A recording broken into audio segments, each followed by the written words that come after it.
धम्म संहिता YouTube channel के सभी दर्शकों को जय भीम, नमो बुद्धाय। मैं एडवोकेट दिलीप काकड़े हमारे प्रबोधनात्मक धम्म संहिता यूट्यूब चैनल में आप सभी दर्शकों का तहे दिल से स्वागत करता हूं। डॉक्टर बाबा साहेब अम्बेडकर लिखित the Buddha and his Dhamma ग्रंथ का प्रबोधन पर्व शुरू है। डॉक्टर अम्बेडकर पुनर्जीवित धम्म के विकास के लिए धम्म संहिता शीर्षक के अंतर्गत बौद्ध आचार संहिता निर्माण करने के लिए हम पिछले 45 साल से निरंतर कार्यरत है। इस कार्य को सहकार्य करने का अनुरोध बौद्ध अनुयायियों को करके आज के विषय को मैं प्रारंभ करता हूं। आज के 44वें भाग का विषय कपिल दार्शनिक यानी तत्ववेत्ता कपिल ये है। इस विषय का स्पष्टीकरण इस प्रकार से है कि द बुद्धा एंड हिज धम्मा इस ग्रंथ के प्रथम कांड के 5वें भाग में से दूसरा अध्याय कपिल दार्शनिक ये है। बाबा साहब ने इस अध्याय की जानकारी कुल 37 अंकों में दी है। प्राचीन भारत में जितने दार्शनिक थे उसमें कपिल का स्थान प्रधान था। तथागत बुद्ध ने कपिल के पास सांख्य दर्शन का अभ्यास किया था। बुद्ध के ऊपर कपिल के सांख्य दर्शन का प्रभाव था, लेकिन पूरा सिद्धांत बुद्ध ने स्वीकार नहीं किया था। दार्शनिक कपिल और उसके सिद्धांत को डॉक्टर बाबा साहेब अम्बेडकर जी ने इस अध्याय में दिया है। वो जानकारी और उसका विश्लेषण हम इस भाग में कर रहे हैं। स्पष्टीकरण का पहला मुद्दा कपिल प्रधान दार्शनिक ये है। इसके बारे में doctor Baba Saheb Ambedkar the Buddha and his Dhamma ग्रंथ में लिखते हैं कि प्राचीन भारतीय दार्शनिकों में कपिल सर्वाधिक प्रधान था। उसका दार्शनिक दृष्टिकोण अनुपम था। वह एक अकेला दार्शनिक नहीं था, वह अपने में मानव एक दार्शनिक वर्ग ही था। उसका दर्शन सांख्य दर्शन कहा जाता था। उसकी दार्शनिक मान्यताएं चौंका देने वाली थी। स्पष्टीकरण का दूसरा मुद्दा सत्य के लिए प्रमाण सांख्य दर्शन का यह प्रथम सिद्धांत है। सांख्य दर्शन का पहला सिद्धांत सत्य के लिए प्रमाण होना चाहिए, यह आग्रह कपिल का था। उनका मानना था कि प्रमाण के बिना सत्य का अस्तित्व नहीं हो सकता। Doctor Baba Saheb Ambedkar the Buddha and his Dhamma ग्रंथ में इस प्रथम सिद्धांत के बारे में स्पष्टीकरण करते हुए लिखते हैं कि सत्य के लिए प्रमाण आवश्यक है। सांख्य का यह प्रथम सिद्धांत है और बिना प्रमाण के सत्य का अस्तित्व नहीं हो सकता। स्पष्टीकरण का तीसरा मुद्दा सत्य की सिद्धता यह है। सत्य की सिद्धता के लिए कपिल ने 2 प्रमाण देकर उसका स्पष्टीकरण किया है।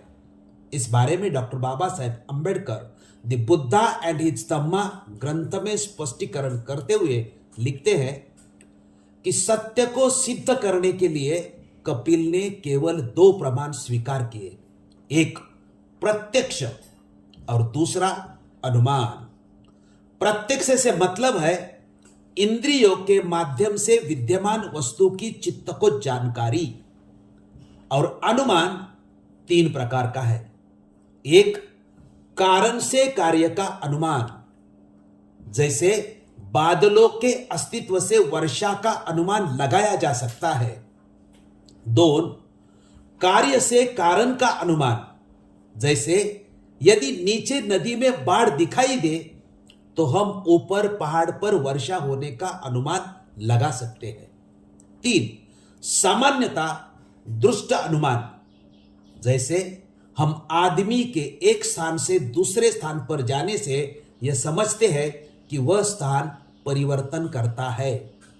उसी प्रकार हम तारों को विभिन्न भिन्न जगहों पर देखकर यह अनुमान लगाते हैं कि वे भी स्थान परिवर्तित होते हैं। इस प्रकार प्रत्यक्ष और अनुमान के प्रमाण देकर कपिल सत्य की सिद्धता करते हैं।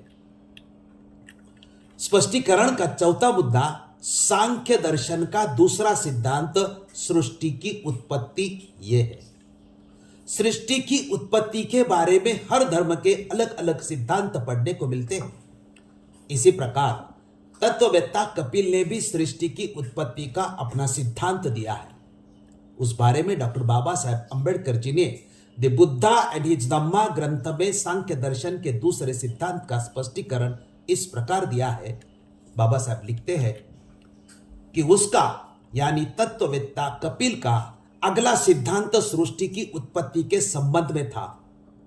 सृष्टि की उत्पत्ति और उसका कारण कपिल को किसी सृष्टि का कर्ता का अस्तित्व स्वीकार न था।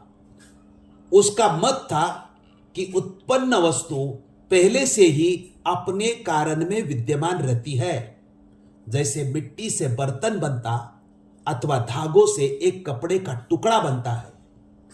यह एक तर्क था जिसकी वजह से कपिल को किसी सृष्टिकर्ता का अस्तित्व मान्य न था।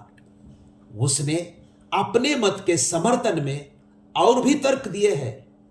असत कभी किसी कार्य का धारण नहीं हो सकता। वास्तव में नई उत्पत्ति कुछ होती ही नहीं। वस्तु उस सामग्री के अतिरिक्त और कुछ नहीं है जिससे वह निर्मित हुई है। वस्तु अपने अस्तित्व में आने से पहले उस सामग्री के रूप में परिणति को प्राप्त हो सकती है। यह कपिल का सृष्टि के उत्पत्ति का सिद्धांत का स्पष्टीकरण है। स्पष्टीकरण का पांचवा मुद्दा, वास्तविक संस्कार का मूल स्रोत क्या है?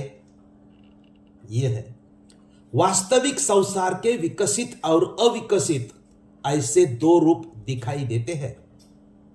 डॉक्टर बाबा साहब अंबेडकर जी ने संसार के मूल स्रोत के बारे में कपिल का सिद्धांत और स्पष्टीकरण किया है। बाबा साहब इस प्रकार लिखते हैं कि इसका स्पष्टीकरण ग्रंथ में बाबा साहब ने इस प्रकार दिया है।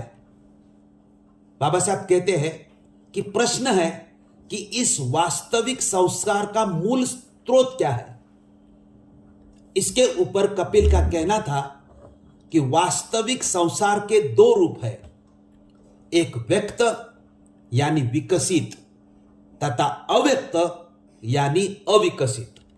व्यक्त यानी विकसित वस्तु अव्यक्त यानी अविकसित वस्तुओं का स्रोत नहीं हो सकती।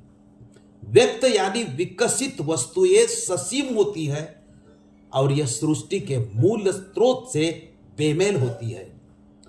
तमाम व्यक्त वस्तुएं परस्पर समान होती है, इसलिए कोई भी एक विकसित वस्तु किसी दूसरे विकसित वस्तु का स्रोत नहीं मानी जा सकती। और फिर क्योंकि वे स्वयं किसी एक ही मूल स्रोत से उत्पन्न होती है, इसलिए वे स्वयं वह मूल स्रोत नहीं हो सकती। एक वस्तु दूसरे वस्तु का स्रोत नहीं बन सकती, यह कपिल का कहना था। स्पष्टीकरण का छठा मुद्दा, कार्य और कारण यह है।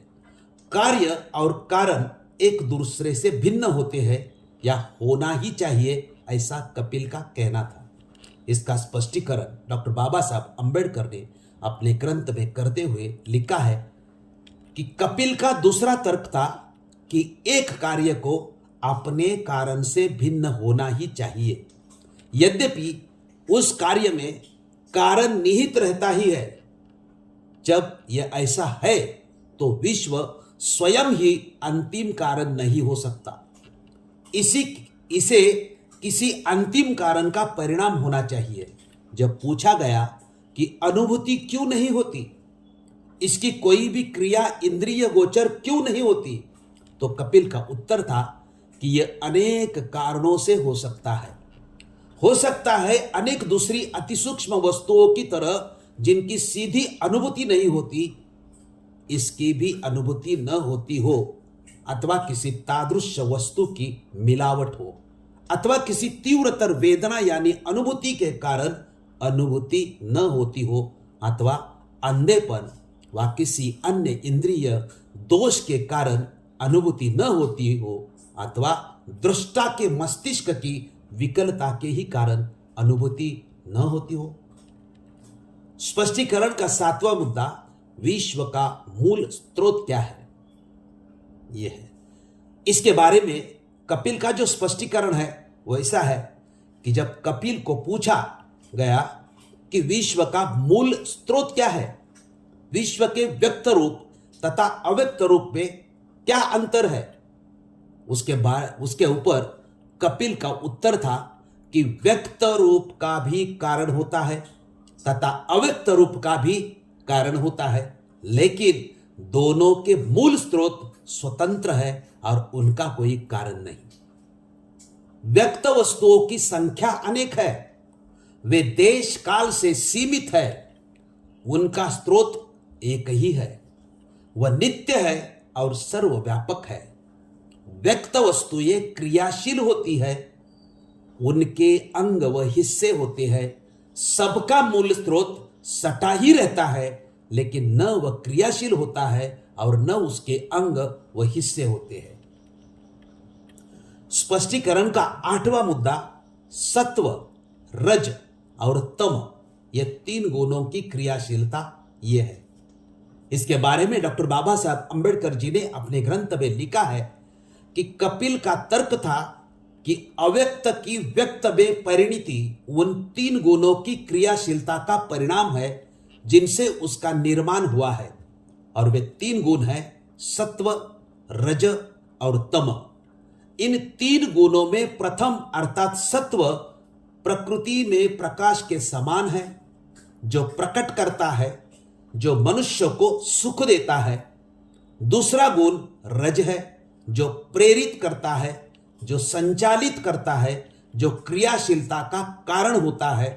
और तीसरा गुण तम है, जो भारीपन का द्योतक है, जो रोकता है, जो उपेक्षा व निष्क्रियता को उत्पन्न करता है। तीनों गुण परस्पर संबंध होकर ही क्रियाशील होते हैं। वे एक दूसरे पर हावी हो जाते हैं, वे एक दूसरे के सहायक होते हैं, वे एक दूसरे से मिले रहते हैं। जिस प्रकार लौ, तेल और बत्ती के परस्पर सहयोग से ही दीपक जलता है, उसी प्रकार ये तीनों गुण भी मिलकर ही क्रियाशील होते हैं। जब तीनों गुण एकदम बराबर मात्रा में होते हैं, कोई भी एक गुण दूसरे पर हावी नहीं होता, उस समय यह विश्व अचेतन प्रतीत होता है, उसमें विकास नहीं होता। जब तीनों गुण एकदम बराबर मात्रा में होते हैं, कोई भी एक गुण दूसरे पर हावी नहीं होता, उस समय यह विश्व अचेतन प्रतीत होता है, उसमें विकास नहीं होता। जब तीनों गुण एकदम बराबर मात्रा में नहीं होते, एक गुण दूसरे पर हावी हो जाता है, तब विश्व सचेतन हो जाता है, उसमें विकास होना आरंभ हो जाता है। यह पूछे जाने पर कि गुणों की मात्रा में कभी बेशी क्यों हो जाती है, कपिल का उत्तर था कि उसका कारण दुख है।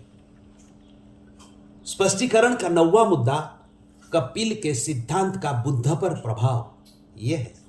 तत्ववेत्ता कपिल के सिद्धांत का बुद्ध पर प्रभाव था, यह बात तो सच है, लेकिन कपिल के सिद्धांत में बुद्ध की समस्या का उत्तर नहीं मिलता था।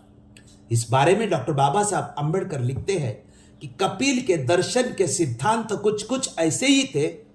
अन्य सभी दार्शनिकों की अपेक्षा बुद्ध कपिल के सिद्धांतों से ही विशेष रूप से प्रभावित थे।